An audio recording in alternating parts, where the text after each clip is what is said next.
ஆரியன். ராட்சசனுக்கு அப்புறம் விஷ்ணு விஷால் கிட்ட இருந்து ஒரு நல்ல ஒரு கிரைம் த்ரில்லர் படம்னே சொல்லிடலாம். இந்த படத்தை பத்தி சொல்லணும்னா, இந்த படத்துல வந்து அவர் இந்த படத்தை ஸ்டோரியை செலக்ட் பண்ணி நடிச்சதுக்கே வந்து கண்டிப்பா அவர் அப்ரிஷியேட் பண்ணலாம். ஏன் அதை நான் சொல்றேன்னா, இந்த படம் வந்து ஒரு யூனிக்கான ஒரு ஸ்டோரி. இந்த படத்துல வந்து நடிக்கிறதுக்கே ஒரு தனி கட்ஸ் வேணும். ஏன்னா இந்த படம் ஆரம்பிச்சு ஒரு 20 மினிட்ஸ்லயே இதுதான் இந்த படத்துல நடக்க போகுது அப்படின்றத வந்து ஓப்பனிங்ல சொல்லிடுவாங்க. சொன்னதுக்கு அப்புறம் இந்த படத்தை எவ்வளவு இன்ட்ரெஸ்டிங்கா கொண்டு போக முடியுமோ அவ்வளவு இன்ட்ரெஸ்டிங்கா கொண்டு போயிருந்தாங்க. ஸோ இந்த மாதிரி கதைகள் தேர்ந்தெடுத்து நடிச்சுதான் அவர் சக்சஸ் ஆயிருக்காரு. ராட்சசன் அந்த மாதிரி தான் ஒரு பயங்கர ஒரு பிக் சக்சஸ் ஆச்சு. பட் இந்த படம் எனக்கு வந்து ஏன் அந்த அளவுக்கு ரீச் ஆகல அப்படின்றது தெரியல. நம்ம வந்து எப்பயுமே நம்ம தமிழ் சினிமா நல்ல படம் வந்தா நம்ம கொண்டாட மாட்டோம். அதர் ஸ்டேட்ல இருக்கிற படத்தை தான் நம்ம கொண்டாடுவோம். அது வழக்கமா நடக்கிறது தான். அப்படிதானே இப்ப நடந்துட்டு இருக்கு.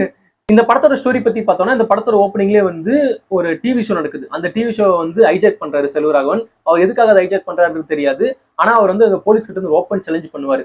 இப்ப நான் வந்து நான் சுட்டுட்டு செத்துருவேன். நானும் ஒரு விக்டிம் தான். ஆனா இதுக்கப்புறம் நான் ஒரு 5 கொலை பண்ண போறேன். அந்த 5 கொலையை நீங்க முடிஞ்சா தடுத்துக்கன்னு சொல்லிட்டு ஓப்பனா ஒரு சேலஞ்ச் பண்ணுவாரு. செத்தவன் எப்பறம் அந்த கொலை பண்ண போறான் அப்படின்னு நீங்க யோசிப்பீங்க. சோ இதுக்கப்புறம் அந்த 5 கொலையை அவர் பண்ணாரா இல்லையா, போலீஸ் அதை தடுத்தாங்களா இல்லையா, எதுக்காக அவர் அந்த 5 கொலையெல்லாம் பண்ணாரு அப்படின்றதுதான் இந்த படத்தோட ஒன்லைன் ஸ்டோரியே. இந்த படம் வந்து ஒரு சமூகத்துக்கு ஒரு தேவையான படம் சொல்லி நான் சொல்லுவேன். எனக்கு ரீசெண்டா வந்து தமிழ் சினிமாவை பார்க்கும்போது எனக்கு ரொம்ப பிடிச்சிருந்தது. ஏன்னா நிறைய சமூக அக்கறை கொண்ட படங்கள் வந்து இப்ப நிறைய வந்துட்டு இருக்கு. அதெல்லாம் பாக்குறப்ப பரவாயில்ல, இப்ப தமிழ் சினிமாவுக்கு ஒரு நல்ல ஒரு பேஸ்மெண்ட் தான் அது. என்னதான் நம்ம பெரிய கலெக்ஷன் பண்ணனாலும் இந்த மாதிரி நல்ல நல்ல படங்கள் வர்றது நம்ம தமிழ் சினிமாவுக்கு ஒரு நல்ல விஷயம் சொல்லி எனக்கு தோணுச்சு. இந்த படம் வந்து என்னதான் நமக்கு ஸ்டார்டிங்லயும் என்னதான் ட்விஸ்ட் இதெல்லாமே தெரிஞ்சிட்டாலுமே சரி, எவ்வளவு இன்ட்ரெஸ்டிங்கா கொண்டு போய் முடியுமோ அவ்வளவு இன்ட்ரெஸ்டிங்கா அந்த படத்தை கொண்டு போயிருந்தாங்க. ஒரு 2 ஹவர்ஸ் தான் அந்த படம் இருக்கும். ஸோ எல்லாமே அந்த அந்த investigation, thriller, so same like ஒரு ஒரு சில சீன் வந்து ராட்சசன் பேட்டர்ன் ஃபாலோ ஆகிற மாதிரி இருக்கும். பட் இருந்தாலும் இந்த படத்துக்குன்னு ஒரு யூனிக் ஸ்டோரி இருக்கிறதுனால இந்த படம் வந்து உண்மையாலுமே ஒரு செத்தவனை தேடி இந்த ஒரு போலீஸ் வந்து டிராவல் பண்ணுவாங்க. ஸோ அந்த மாதிரி ரொம்பவே புதுசா இந்த படத்தை ஒரு நிறைய விஷயம் காட்டியிருந்தாங்க.